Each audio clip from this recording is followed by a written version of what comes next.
He was a reclusive, melancholy tycoon, trapped in his secluded mansion by the pain of loss. She, a young woman with a shattered heart, jilted at the altar and fleeing aimlessly in her wedding dress. On a stormy night, she stumbles and collapses. In front of his property, the image of the helpless bride, amidst the pain and the rain, strikes Arthur unexpectedly. He takes her in, and in that comforting embrace, something unusual happens. There are no words, only the exchange of deep pain and a quietness that binds them. For Arthur, it's the first time in years that he feels a human connection, a warmth that pulls him out of his darkness and makes him see that the purity of love still exists. Watch this story until the end. You'll be surprised by this story. If you like stories of love, romance, subscribe to this channel, leave your comment. We post videos like this every day. Continuing. The rain lashed against the windows of Isabella's apartment with a fury that mirrored the chaos in her heart. She sat on the bathroom floor, still wearing the wedding dress that had cost her 3 months' savings, watching the tears stain the white silk fabric.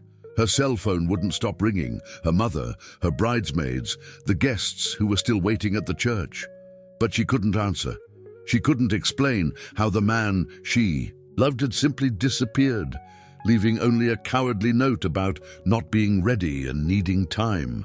Isabella Izzy Montgomery always believed in true love.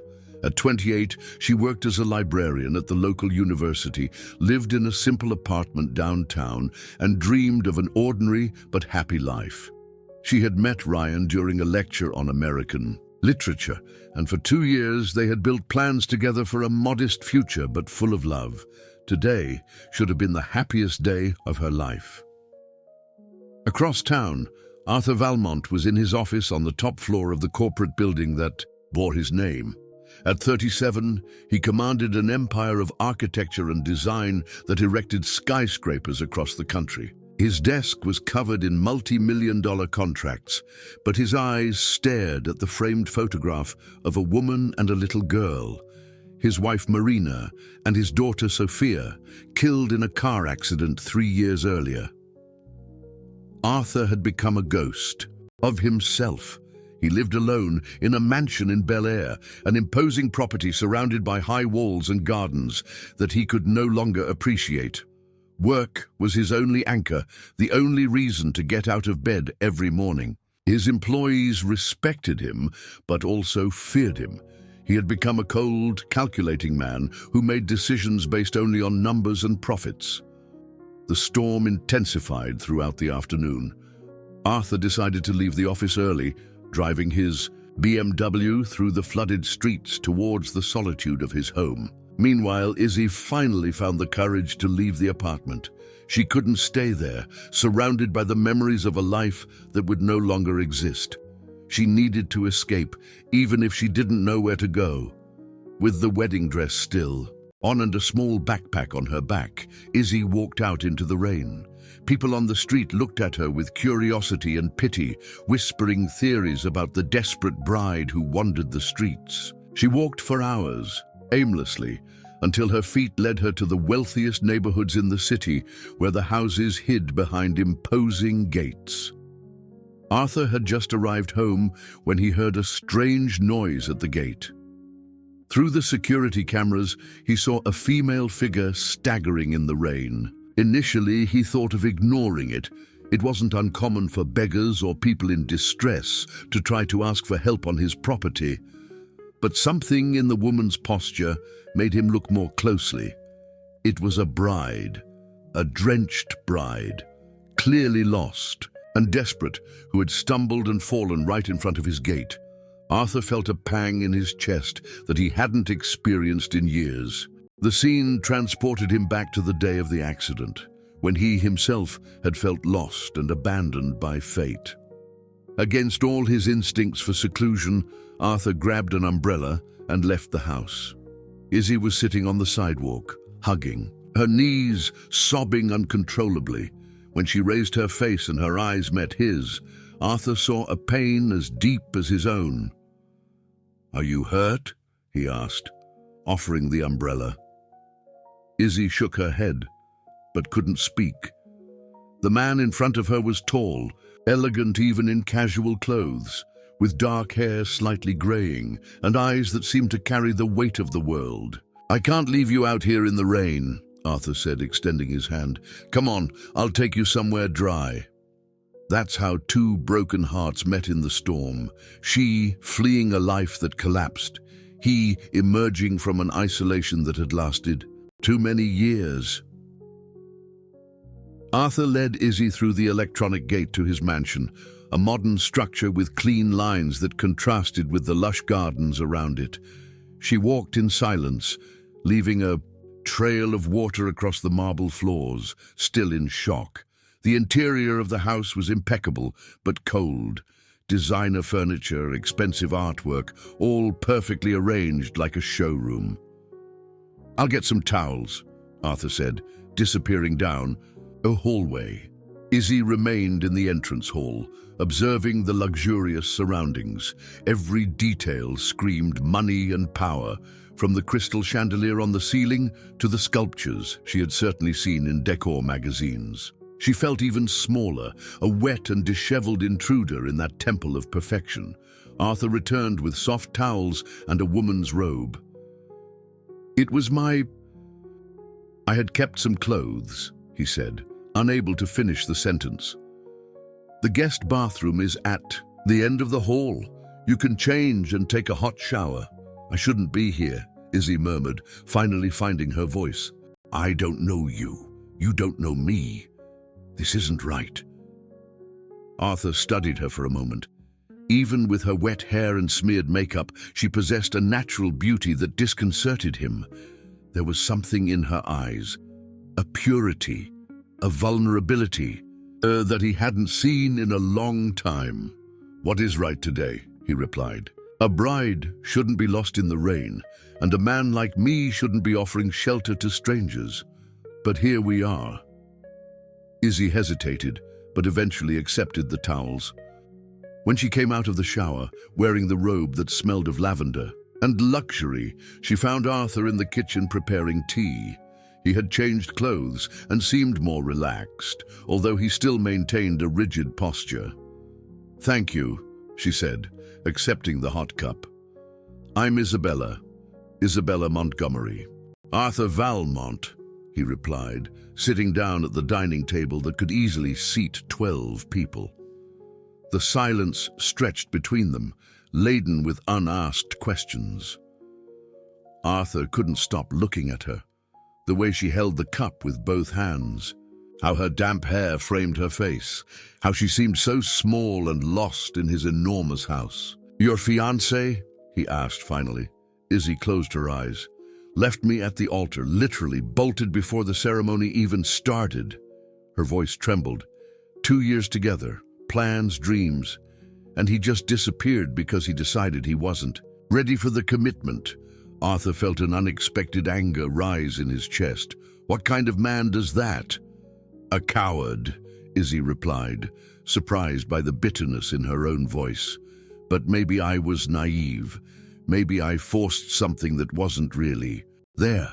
"No," Arthur said firmly. "It's not your fault. It never is the fault of the person who believes in love." Izzy looked at him curiously. There was a deep pain in his eyes, an understanding that went beyond common empathy. "You speak like you know." Arthur looked away. "We all know, one way or another." The conversation was interrupted by Izzy's cell phone, which was ringing insistently in her wet purse. She saw her mother's name on the screen and declined the call, but the ringing continued. Messages, missed calls, the life she had left behind demanding explanations. "Your family must be worried," Arthur observed. "They'll want me to go back, to face everything, to explain the unexplainable," Izzy said, the anguish returning. "My mom will want to take care of me like I'm a hurt child. My friends will feel sorry for me. And the whole town will be whispering about poor Izzy who was jilted at the altar." Arthur recognized that pain, the public exposure, the pitying, Glances, the insistent questions. You don't have to go back today. You can stay here tonight until you decide what to do. The offer took Izzy by surprise. I can't accept that. You don't even know me, and you what? Are you dangerous? Are you going to rob my house? Arthur almost smiled. I think I can take the risk. Izzy felt something stir in her chest. An attraction that shouldn't exist, not at that moment, not with that man who represented a world completely different from hers. Arthur Valmont was the kind of man she read about in magazines, unattainable, powerful, surrounded by luxuries she could never comprehend. Why are you doing this? She asked. Arthur was silent for a long moment, battling memories and feelings that he kept carefully buried. Because I recognize pain when I see it, he said finally, and because it's been a long time since this house has sheltered anyone besides me. That night, Izzy slept in the guest room, in sheets that probably cost more than her monthly salary, but for the first time in hours, she felt safe. Arthur stayed awake in his office, watching the rain subside and wondering what the hell he was doing. The next morning, he found Izzy in the kitchen, making coffee with the ingredients she had found. She was wearing one of his shirts over the robe, and the sight hit him like a punch to the gut. I hope you don't mind, she said, blushing. My dress is still wet. Arthur shook his head, unable to form words. The sunny morning light streaming through the windows bathed her in a golden glow, and he realized that his house didn't seem so cold anymore. The moment was broken by the sound of cars pulling up outside. Arthur frowned and checked the security cameras. 3 cars were parked in front of the gate. He recognized one of them as belonging to the Montgomery family, whom he knew vaguely from the city's social circles. I think your family has found you, he said, a strange pang of disappointment in his chest. Izzy paled. How did they? Probably the street security cameras, Arthur explained. This is a well-monitored area. The intercom rang insistently. Izzy and Arthur looked at each other, both knowing that this moment of pause from the real world had come to an end. But something had changed between them in those few hours, a connection that neither of them expected or completely understood. This is going to cause problems for you, Izzy said, the worry evident in her voice. Arthur looked into her eyes. Leave that to me. But Izzy, if you need anything at all, you have my card. He slid a business card across the table, his fingers brushing hers for an instant that seemed to last an eternity. 3 weeks had passed since the incident at Arthur's mansion, but Izzy couldn't get him out of her head. Her family had been incredibly supportive. Her mother, Carol, smothered her with excessive care, while her father, a respected businessman in town, alternated between anger at Ryan and worry about the family's reputation. Izzy had returned to her job at the library, but the whispers of her colleagues and the pitying glances of the patrons made her feel like an animal on display. It was on a rainy Thursday afternoon that she saw him again. Arthur was in the architecture section of the library, flipping through a book on American historical landmarks. He looked different there, outside his natural environment of power. More human, almost vulnerable among the dusty shelves and the disheveled students. Mr. Valmont, she said, approaching hesitantly. Arthur looked up, and an almost imperceptible smile touched his lips. Izzy, how are you? Better, she lied. What brings you here? I didn't imagine you frequented public libraries. Research. For a project, he explained, closing the book. We're restoring a Victorian-era mansion in the historic downtown. I need to understand the original context before proposing any interventions. Izzy felt a pang of professional curiosity. The Blackwood House. I read about it in the local history section. It's a fascinating building with a rather tragic history. Arthur looked at her with renewed interest. You know the story? I know almost all the old stories of this town, Izzy said, blushing. It's kind of a hobby. The historical archives are comforting. Lives that have already been lived. Dramas that have already been resolved. Would you like to show me these archives? Arthur asked, and something in his voice made Izzy's heart race. She led him through the less crowded corridors of the library until they reached the historical archive, a silent space filled with old documents and yellowed photographs.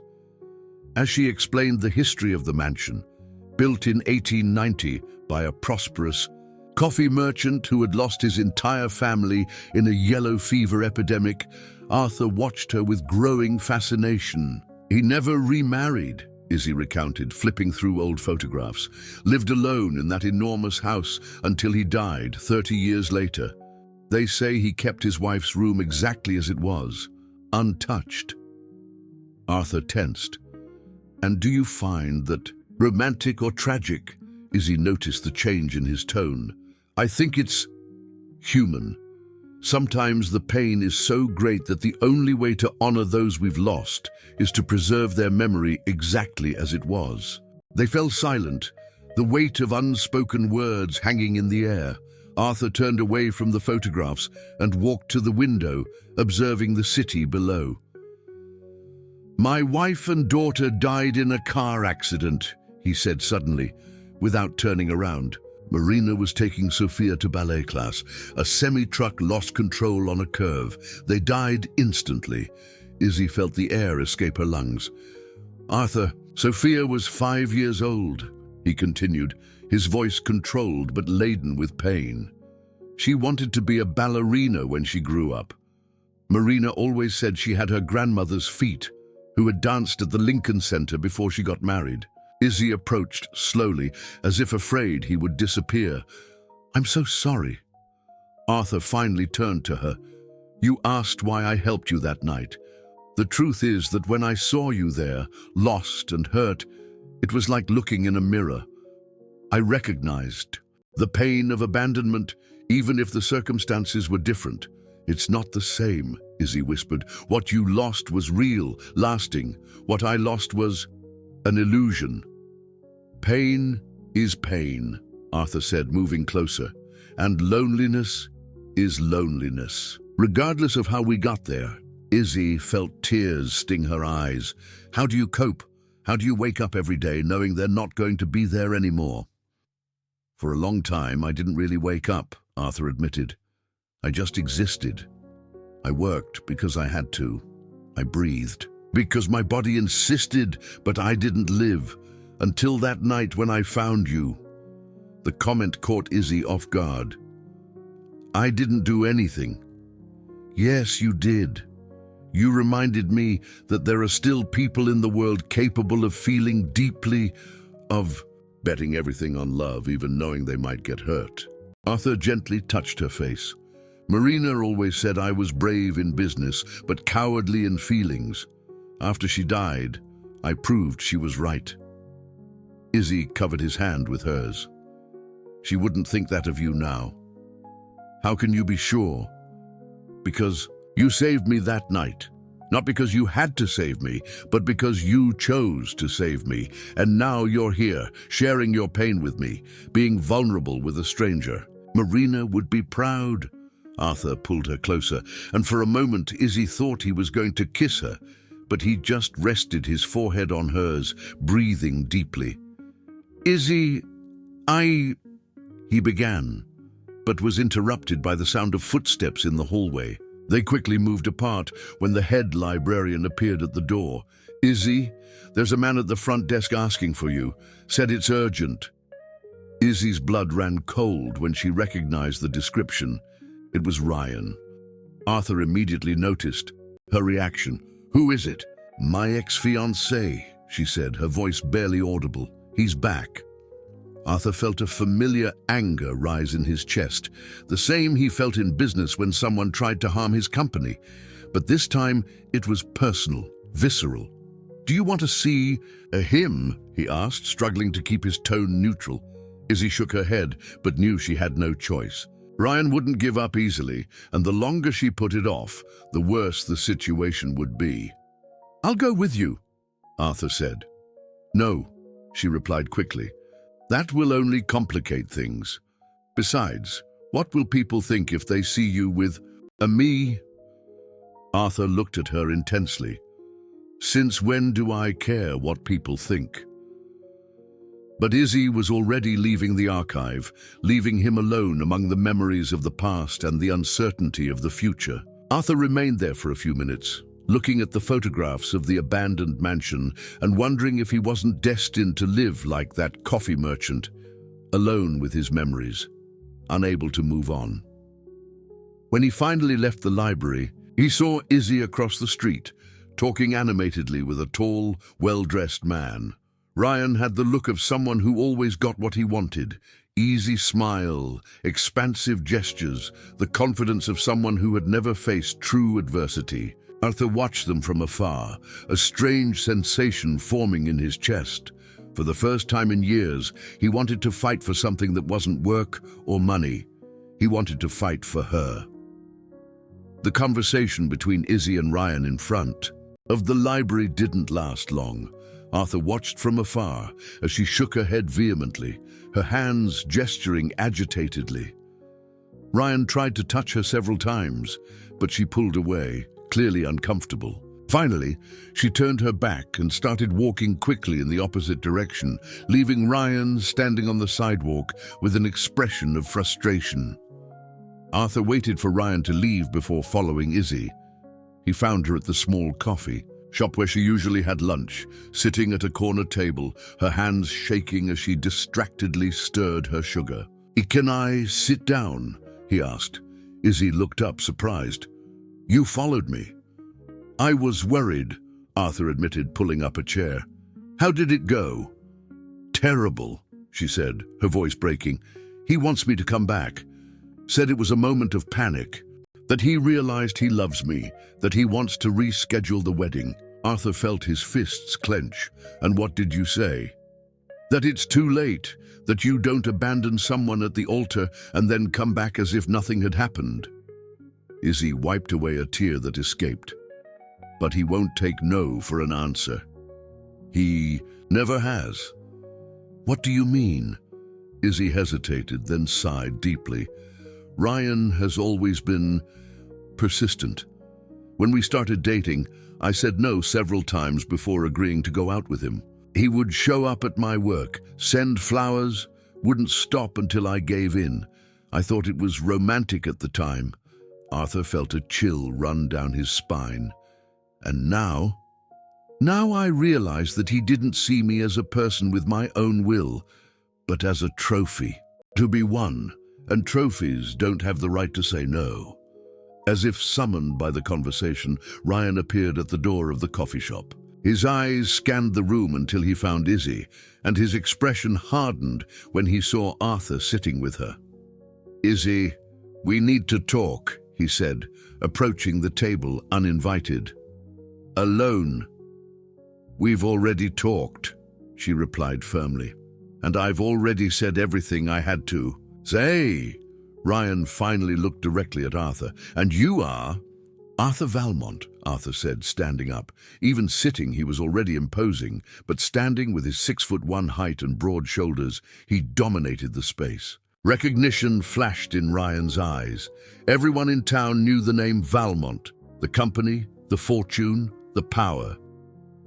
"The businessman," he said, forcing a smile. "What a coincidence to find you here."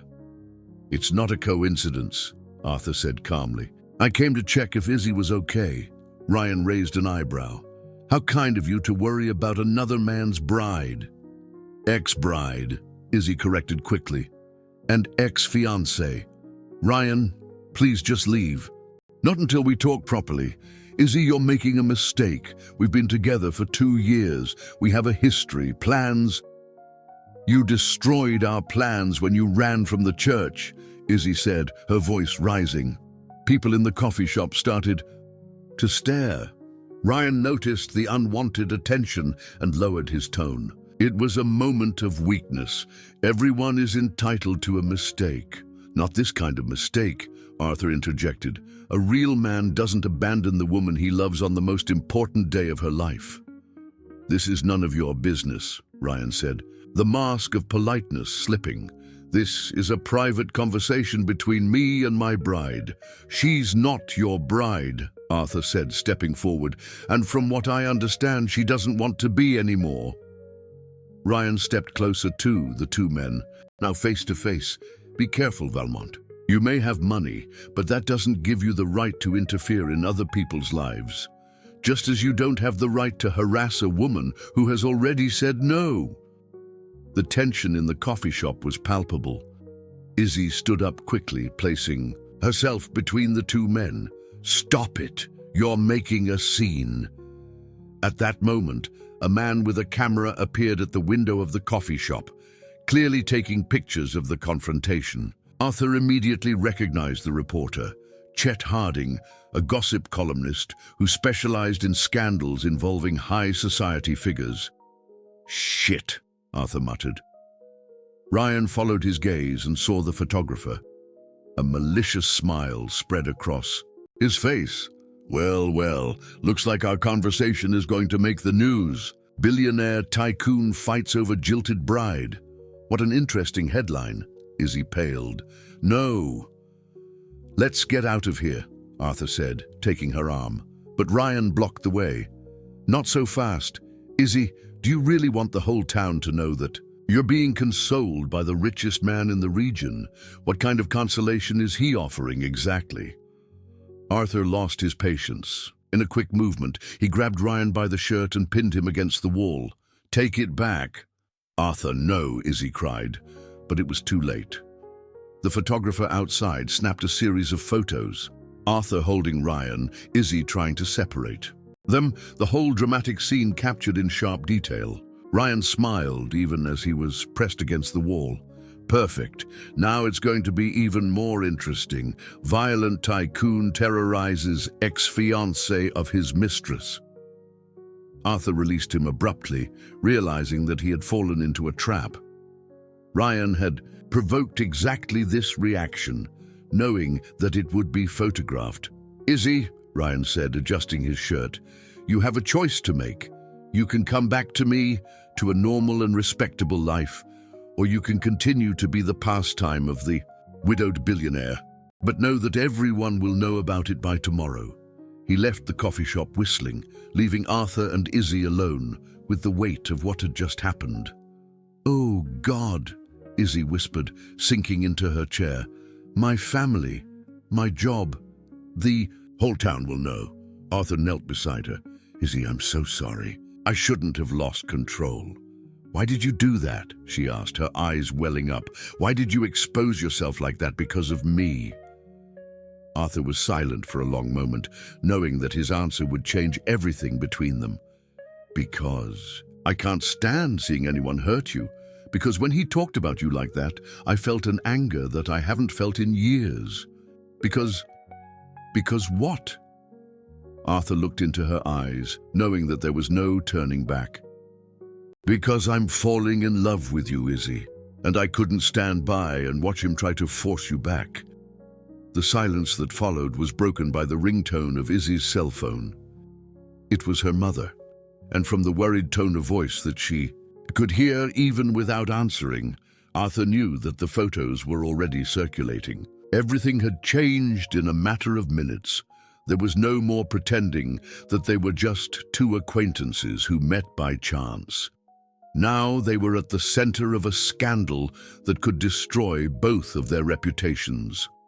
And the worst thing of all was that Arthur didn't regret it.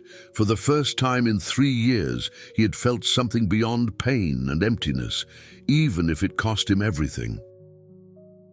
The photos circulated through the town like wildfire.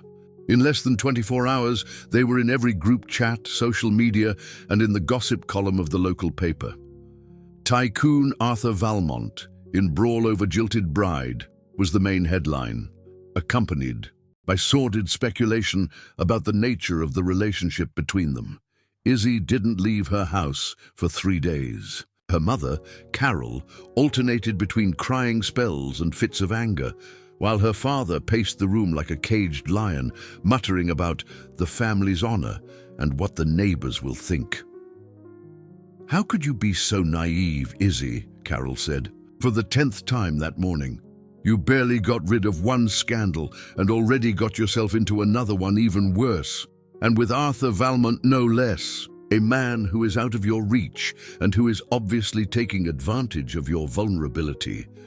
"It's not like that, Mom," Izzy protested weakly, but the words sounded empty, even to her own ears. "Isn't it? Then explain to me what a billionaire is doing fighting for you in public. Men like him don't do anything out of charity, my dear." Izzy couldn't explain because she didn't completely understand it herself. Arthur's confession in the coffee shop still echoed in her mind. "I'm falling in love with you." But what if her mother was right? What if she was just a temporary distraction, a pastime for a man bored with his life of luxury? The family's phone wouldn't stop ringing. Reporters, curious neighbors, distant relatives wanting first-hand gossip. Izzy had taken a leave of absence from work, unable to face the stares and comments of her colleagues. Meanwhile, Arthur was facing his own battles. His company was in turmoil. The shareholders worried about the negative exposure. The employees whispering in the hallways, the competitors taking advantage to question his emotional stability in important meetings. Rick Sanders, his partner and best friend since college, stormed into his office on Thursday morning with a grim expression. "Arthur, we need to talk, and I won't take no for an answer. If it's about the photos, it's about much more than the photos," Rick interrupted, throwing a folder on the table. "Here's the report from the investigators I hired. Ryan Montenegro isn't who he appears to be." Arthur opened the folder, frowning. "Investigators? Why?" "Because something didn't add up in this whole story. A man doesn't abandon a woman at the altar for no reason, especially not a woman like Izzy Montgomery." Rick sat down heavily. "Ryan has gambling debts up to his neck. He owes almost $500,000 to some serious loan sharks." Arthur felt his blood run cold. Go on. He was being pressured to pay, and the marriage to Izzy was his escape. Her family isn't rich, but they have a solid reputation, stable businesses. He intended to marry her, gain the trust of her father, and then ask for loans using the family's name as collateral. So why did he run? Rick turned a page in the report. "Because he found out about you. He learned that Arthur Valmont had rescued the abandoned bride, and he saw an even better opportunity." Arthur raised his eyes, a terrible premonition forming. "What opportunity?" "Blackmail, Arthur. He's betting that you care enough about Izzy to pay for his silence. The photos were just the beginning. He has bigger plans." As if summoned by the conversation, Arthur's phone rang. It was an unknown number. "Arthur Valmont." The voice was Ryan's, but it sounded different, harder, calculating. "What do you want?" "A conversation. Today, at 6 in the afternoon, at the bar of the Grandview Hotel. Come alone." "I have nothing to talk about with you," Ryan laughed. "Yes, you do, especially considering that I have more photos, much more compromising than those from the coffee shop." Arthur felt the world spin. "What photos?" "From the night Izzy stayed at your house. Security cameras capture interesting things, don't they? A bride in a wedding dress entering the mansion of the most eligible bachelor in town, leaving the next morning wearing his clothes." Ryan paused dramatically. "People will draw their own conclusions. You're a worm. I'm a businessman." 6 o'clock, Arthur. Don't make me look for other buyers for these images." The call ended. Arthur stared at the phone, anger and despair battling in his chest. "Was that him?" Rick asked. Arthur nodded, telling him about the blackmail. Rick shook his head in disgust. Slick son of a bitch. He knows you won't let Izzy be publicly humiliated. What do I do? Pay him, and then we get rid of him for good. But Arthur knew it wouldn't be that simple. Men like Ryan were never satisfied with a one-time payment. They always came back asking for more and more until they drained their victims completely. At 5 in the afternoon, Arthur was driving to the hotel when his phone rang again. This time, it was Izzy. "Arthur, where are you? I need to see you." The urgency in her voice alarmed him. "What happened?" "Ryan was here. He talked to my parents. Arthur, he said terrible things, showed photos." Arthur stopped the car on the side of the road, his heart racing. "What photos?" "Of me leaving your house that morning. He said he had more, that he was going to sell them to the newspapers if I didn't come back to him." Izzy's voice was broken, desperate. "My parents are in shock. My mom won't stop crying. My dad is talking about sending us away from the city. Izzy, listen to me. Don't do anything. Don't agree to anything. I'm going to fix this." "How?" "Arthur, if those photos come out, it's not just my reputation that's going to be destroyed. It's yours too. Your company, your business." Arthur closed his eyes, knowing that she was right. But at that moment, looking at the bleak future that was unfolding, he realized something that surprised him. He didn't care about the company or the business. He only cared about her. "Izzy, I need you to trust me. Do you trust me?" A long silence on the other end of the line. Then, in a whisper, "I do." "Then give me a few hours. And Izzy, I love you. Really." Nothing that Ryan said or did changed that. Arthur hung up and resumed his journey to the hotel, knowing that he was going into a battle that could cost everything he had built. But for the first time in years, he had something worth fighting for. At the Grandview Hotel, Ryan was already waiting, a confident smile on his face and a black briefcase on the table. It was time for the final confrontation, and Arthur knew that only one of them would emerge victorious. The meeting at the Grandview Hotel went exactly as Ryan had planned. Arthur arrived a few minutes before 6, choosing a table in the most secluded corner of the elegant bar. When Ryan appeared, he brought with him not only the promised black briefcase, but also a venomous smile that made Arthur want to break his perfect teeth. "Punctual as always," Ryan said, sitting down uninvited. "I appreciate that in a businessman." "Let's get straight to the point," Arthur replied coldly. "How much do you want?" Ryan laughed, opening the briefcase and spreading photographs on the table. Arthur felt his stomach churn as he saw the images. Izzy in her wet wedding dress entering his house, her wearing his robe the next morning, the two of them talking intimately in the kitchen. The photos had been taken from different angles, probably by someone with professional equipment hidden in the gardens around the property. "Amazing what you can achieve with modern telephoto lenses, isn't it?" Ryan said casually. "And these are just a sample. I have enough material for a whole week of headlines." "You're even more despicable than I imagined," Arthur muttered. "I'm pragmatic. You have something I want. I have something you definitely don't want to become public." Ryan leaned back in his chair. $2 million transferred to an offshore account that I'll specify. In exchange, all the photos and the digital negatives. Arthur almost laughed at the ridiculously low amount for a man of his fortune, but something in Ryan's expression alerted him that there was more. And you stay away from Izzy forever, publicly, unequivocally. She comes back to me, we get married in 3 months, and everyone forgets this sordid story. She'll never agree." "She will," Ryan said with chilling confidence, "because if you don't agree, the photos won't just come out, but I'll make sure the story that goes with them is even more interesting.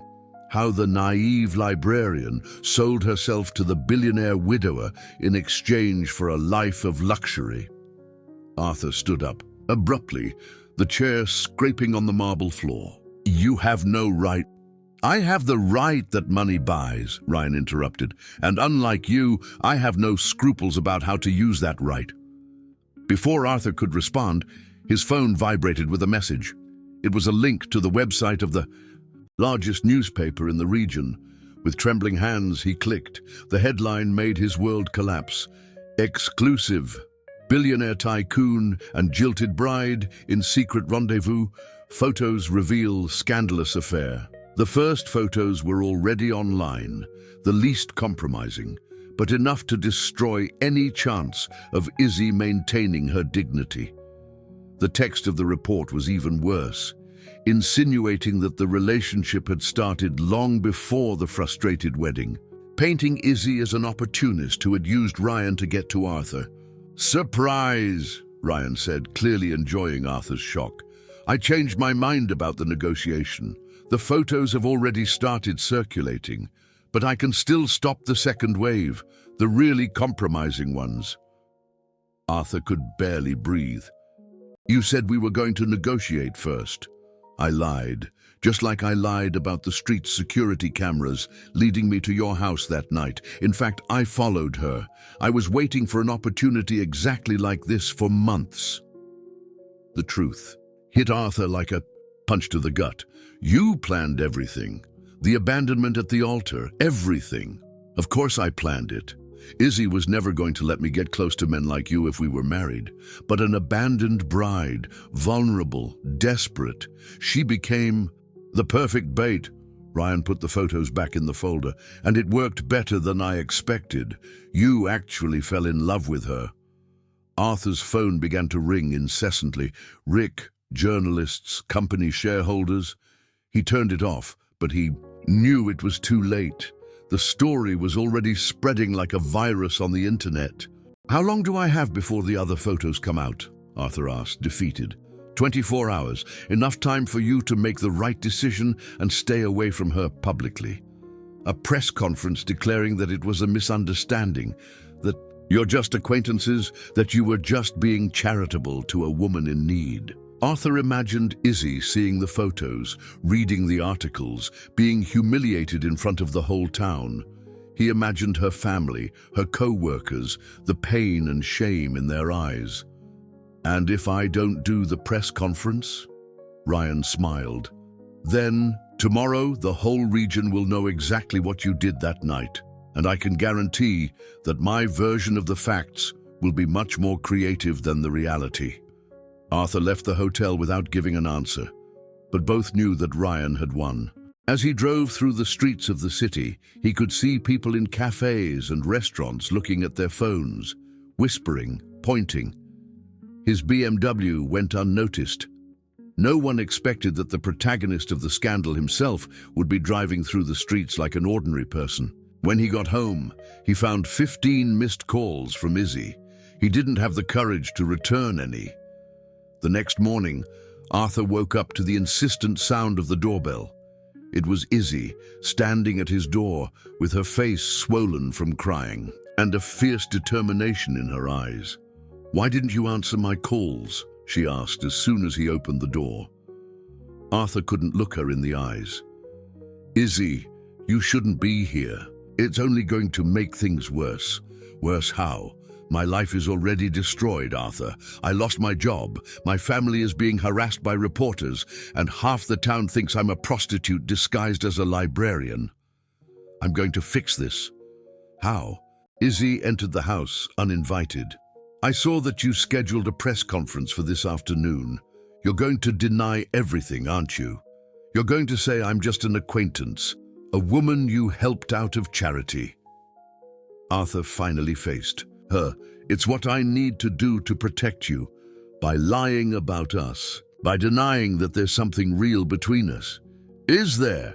The question came out more bitter than Arthur intended. "Or are you just confusing gratitude with love?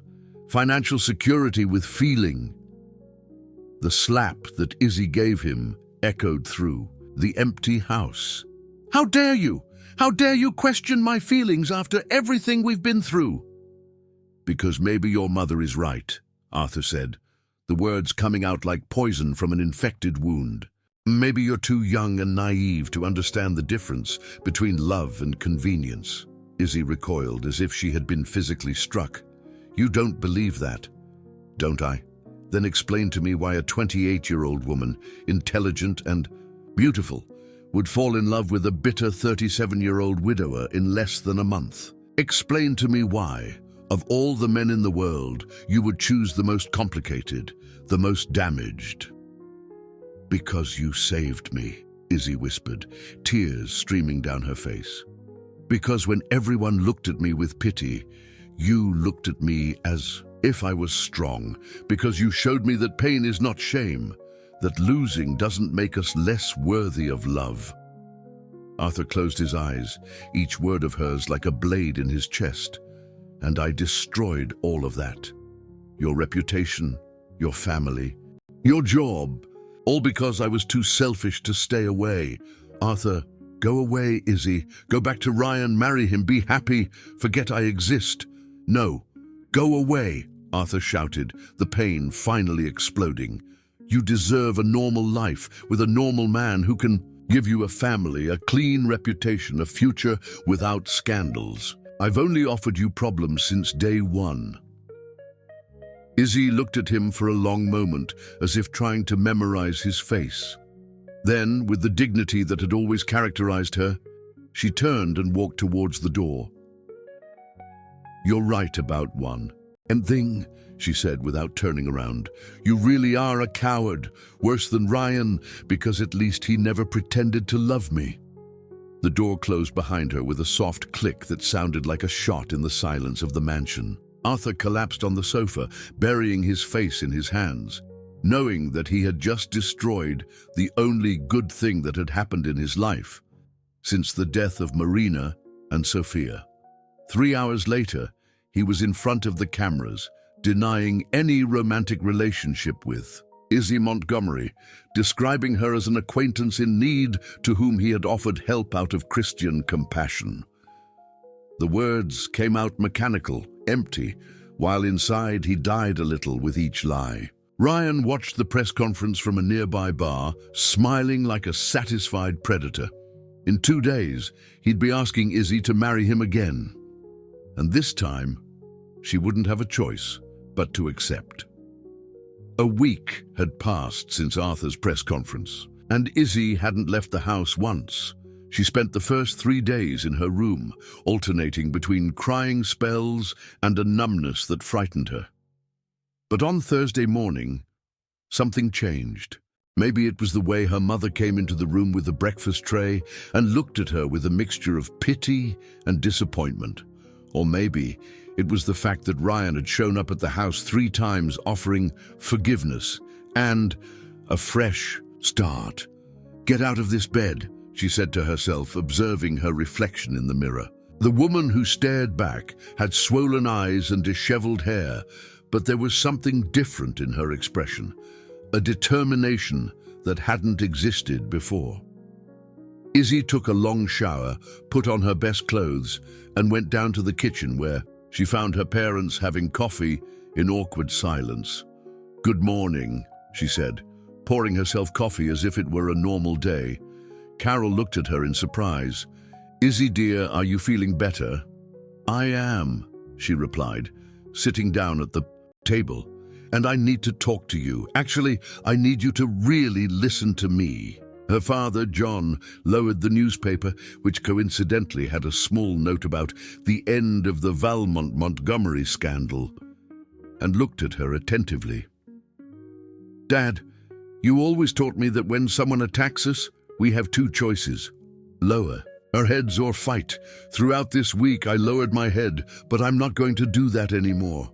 Izzy, Carol began, what do you mean? I mean that something doesn't add up in this whole story. Ryan abandons me at the altar after 2 years together, out of nowhere, with no real explanation. Then he comes back asking for forgiveness, but at the same time, he has professional photos of me at Arthur's house. How did he get those photos, Mom? How did he know where I was that night?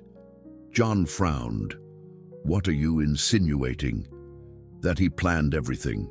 The abandonment, the photos, everything. Izzy stood up, starting to walk around the kitchen. And I'm going to prove it. How? By talking to people, investigating. Ryan isn't as smart as he thinks, and people like him always leave traces. Carol shook her head. Honey, even if that's... Drew, what does it change? The scandal has already happened. Your reputation... My reputation only matters if I let it matter, Izzy interrupted.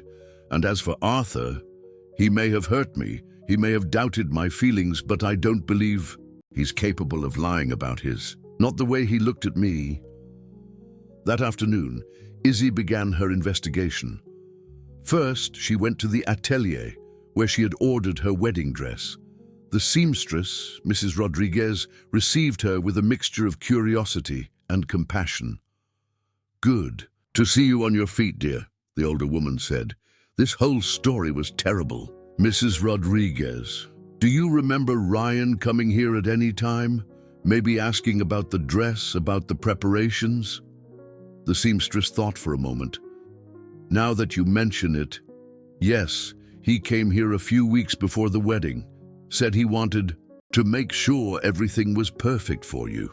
I thought it was strange at the time, because grooms rarely worry about these details. What else did he ask? About the fabric, about how it would look in the rain. Said he was worried about the weather forecast. Mrs. Rodriguez stopped, realizing the implication. Honey, do you think he... I think he was preparing for something, Izzy said grimly. The next stop was the church where she was supposed to have been married. Father Michael greeted her with paternal affection. My daughter, how are you? I was very worried about this whole situation. Father, did you talk to Ryan before the wedding? Did he seem nervous, worried? The priest hesitated. Izzy, I don't know if I should. Please, it's important. He came to me 2 days before the ceremony. Said he was having doubts that maybe he wasn't the right man for you. I tried to advise him, but he seemed distant, as if he had already made a decision. Izzy felt a pang of anger. And you didn't think you should warn me? I thought it was normal groom's jitters. It happens more than you imagine. The priest looked at her sadly. I'm so sorry, my daughter. Maybe I should have said something. On the way out of the church, Izzy had an unexpected encounter.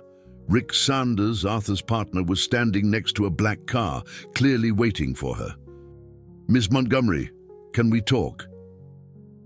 Izzy hesitated, but something in the man's sincere expression made her nod positively. I'm Rick Sanders, Arthur's partner in the company, and before you ask, he doesn't know I'm here. In fact, he'd kill me if he knew. What do you want?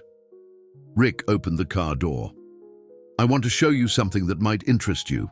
Evidence about Ryan Montenegro that Arthur refused to use because he didn't want to drag you into an even dirtier battle.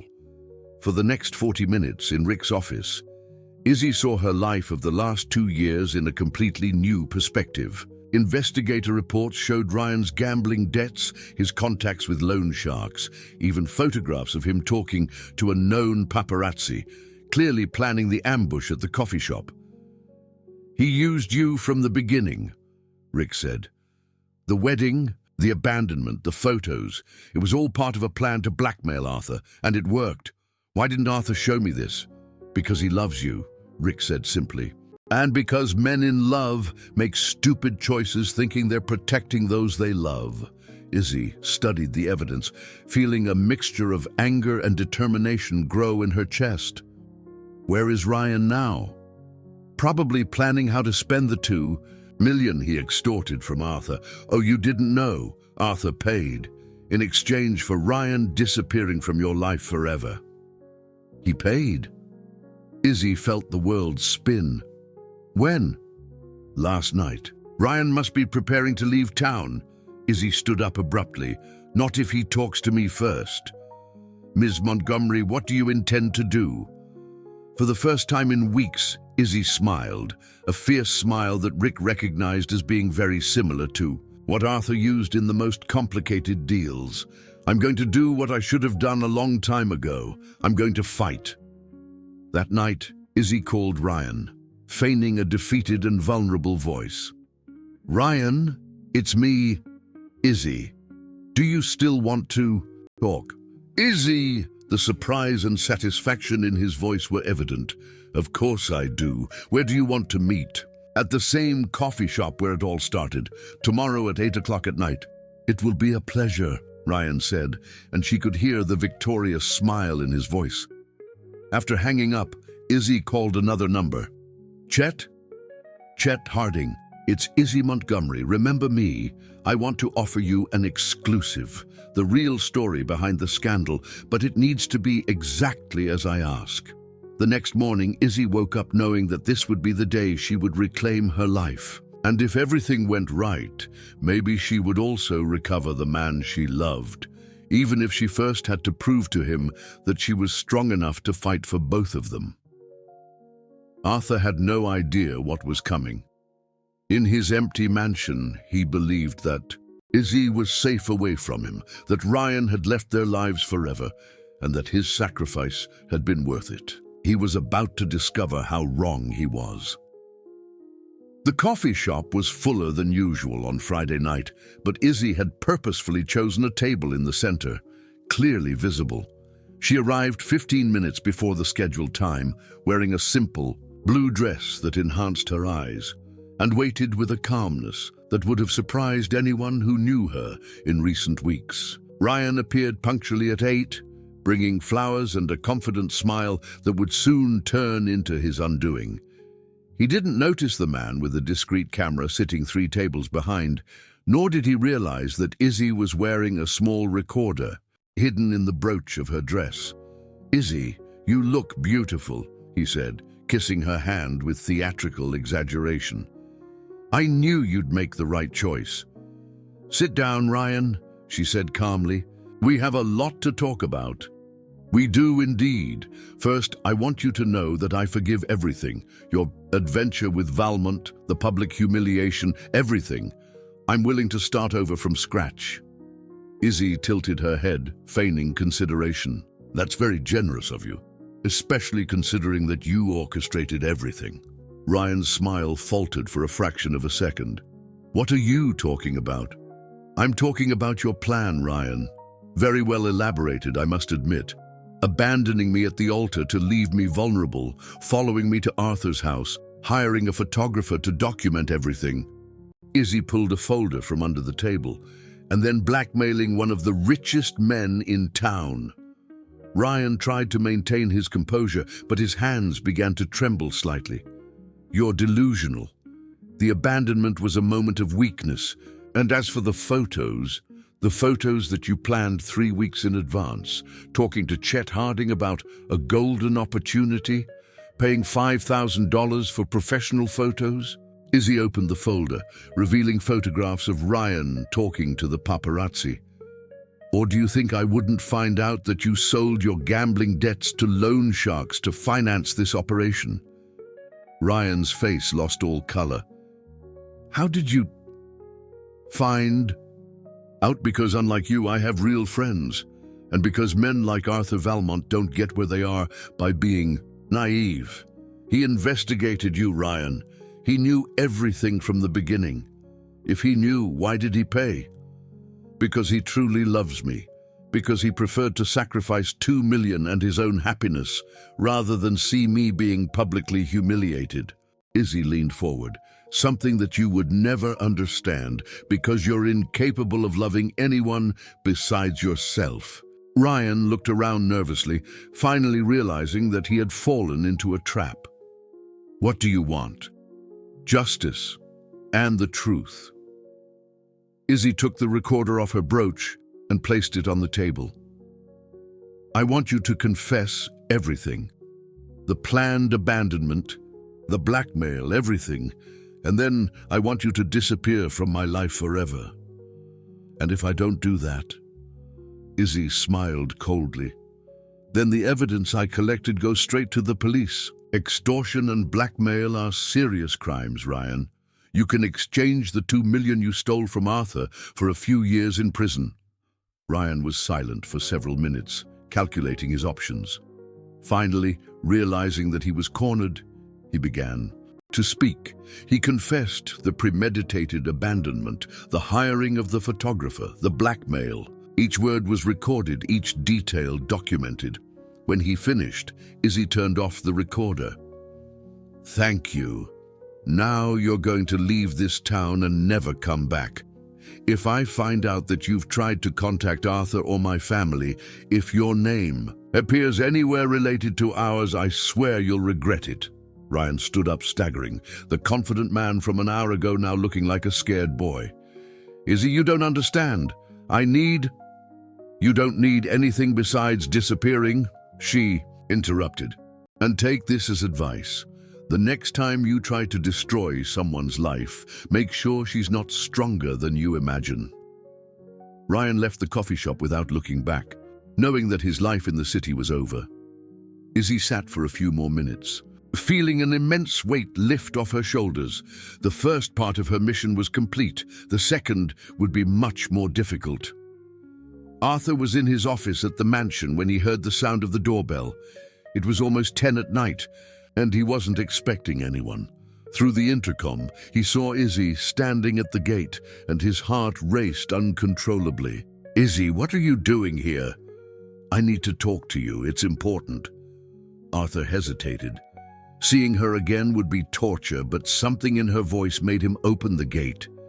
She entered the house as if she owned the place, determined and beautiful, in a way that took his breath away. Without saying a word, she turned on the television and tuned in to the local news.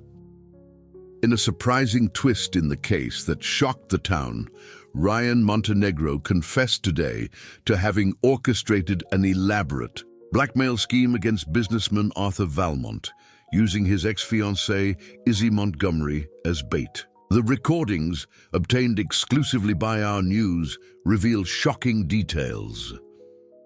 Arthur watched in shock as his own voice appeared in the report, an interview that he didn't remember giving, but that had clearly been edited from various sources. The reporter explained how Arthur had been the victim of an elaborate extortion, how he had sacrificed his own reputation to protect an innocent woman. "How did you do this?" Arthur asked when the report ended. "By fighting," Izzy said simply, "something I should have done from the beginning, instead of letting you fight alone." Arthur looked at her, seeing a strength in her eyes that wasn't there before. "Izzy, It hurt," she interrupted him. "When you doubted my feelings, when you said I was too young to understand the difference between love and convenience. That hurt me more than any newspaper headline. I'm so sorry. I was trying to protect you." "I don't need protection, Arthur. I need a partner. Someone who trusts me enough to fight alongside me, not for me." Arthur approached her, touching her face gently. "You're right. I was a coward, an idiot. I should have trusted you. I should have fought for us. And now, do you still think I'm too young, too naive?" Arthur smiled, the first real smile in weeks. "I think you're the strongest woman I know, and that I'm the luckiest man in the world, if you still want anything to do with me." Izzy moved closer until they were inches apart. "I love you, Arthur Valmont. Not for your money, not for security, not for gratitude. I love you because you saw me when I was invisible, because you gave me strength when I was broken, because you showed me that it's possible to love again even after losing everything." "I love you too," he whispered, "more than I thought it was possible to love again." When they finally kissed, it was with the passion of two people who had fought for their right to be together. The kiss tasted of tears, of relief, of future, promises. 6 months later, Arthur and Izzy were married in an intimate ceremony in the garden of the mansion, surrounded only by family and closest friends. Izzy wore a simple and elegant dress, and Arthur couldn't stop smiling. During their honeymoon in Paris, as they walked hand in hand through the streets of the city, Arthur stopped suddenly. "What are you thinking about?" Izzy asked. "About how ironic it is. I spent 3 years believing that my life was over, that I would never be happy again. And then an abandoned bride appeared at my door and changed everything, she finished smiling. Changed everything, he confirmed, kissing her hand. Who would have thought that the happiest ending of my life would begin in a storm? Izzy laughed, pulling him closer. The best stories always start with storms. It's when we discover what we're really capable of. And there, under the lights of Paris, two hearts that had been shattered and rebuilt finally found peace. Not the peace of oblivion, but the peace of someone who learned that true love doesn't happen despite the pain, but because of it, that the darkest moments can lead to the brightest light, and that sometimes, when everything seems lost, destiny has even better plans waiting to be revealed. Love had won, as it always wins when two people are willing to fight for it. And Arthur and Izzy knew that together they could face any storm that the future might bring.